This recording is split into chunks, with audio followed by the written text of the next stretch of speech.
Hello, ഞാൻ ഇന്ന് നാട്ടിലേക്ക് പോകാട്ടോ. എനിക്കൊരു എക്സാം ഉണ്ടായിരുന്നു. എക്സാം വിട്ട് കളയാൻ പറ്റില്ല. ഒരു 2 ദിവസം മുന്നേ ആയിരുന്നു ഒരു ഡേറ്റ് പബ്ലിഷ് ചെയ്തത്. അപ്പോൾ പിന്നെ അത് എഴുതിയിട്ട് പോകാമെന്ന് വിചാരിച്ചു.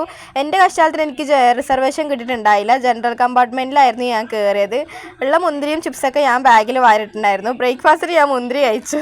അങ്ങനെ ഞാൻ പുറത്തത്തെ കാഴ്ചകൾ കണ്ട് ഇരിക്കുമ്പോൾ ആയിരുന്നു ഈ ഒരു മല ഞാൻ ശ്രദ്ധിച്ചത്. നല്ല രസമുണ്ടല്ലോ. അടുത്തടുത്ത് 2-3 കൂടി ഉണ്ട്. ദൈവാധീനം കൊണ്ട് ഞാൻ എന്ത് നല്ല ചെയ്തതെന്ന് അറിയില്ല. ലേഡീസ് കമ്പാർട്ട്മെൻറ്റ് മൊത്തം കാലിയായിരുന്നു. ഞാൻ ഉറങ്ങിയിട്ടായിരുന്നു വന്നത്. പിന്നെ കുറേ സമയം പാട്ടും സിനിമയും ഒക്കെ കണ്ട് തീർത്ത് എങ്ങനെയല്ലോ സമയം കളഞ്ഞു. പിന്നെ വിശപ്പ് കാരണമുള്ള ചിപ്സും ഞാൻ വാരി തിന്നാൻ തുടങ്ങി. പിന്നെ ഏകദേശം ജംഗ്ഷൻ എത്താനാകുന്ന സമയത്ത് ഞാൻ ഉറക്കത്തുനിന്ന് എണീച്ചു.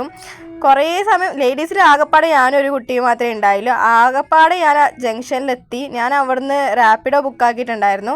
അങ്ങനെ റാപ്പിഡോ വന്നപ്പോൾ അവർ പറഞ്ഞു ഓട്ടോ അങ്ങോട്ട് ഇറക്കാൻ പറ്റില്ല, കാരണം മറ്റു ഓട്ടോക്കാർ ചീത്ത പറയുമെന്ന് പറഞ്ഞു. മേലോട്ട് കയറിയായിരുന്നു. ഇല്ല ലഗേജും പൊന്തിക്കാൻ കഴിയാതെ ഞാൻ എന്നിട്ട് ഓട്ടോ കയറിയിട്ട് ഒരു 10-15 മിനിറ്റ് എങ്ങാനും ഉണ്ടായിരുന്നു തോന്നുന്നു മാംഗ്ലൂർ സെൻറ്ററിലേക്ക്. എന്നിട്ട് അവസാനം ഞാൻ സെൻറ്ററിലെത്തി കഴിഞ്ഞപ്പോൾ അവിടുന്ന് ഞാൻ ഓർഡിനറി ട്രെയിനിന് ടിക്കറ്റ് കൊടുത്തു. നേരെ ട്രെയിൻ കയറി. അവസാനം വീടെത്താനാകുമ്പോൾ ഞാൻ ഇറങ്ങിയിട്ട് നേരെ വീട്ടിലേക്ക് പോയി. നല്ല ബുദ്ധിമുട്ടായിരുന്നു. ഇന്നത്തെ വീഡിയോ ഇത്രയേ ഉള്ളൂ. Bye bye.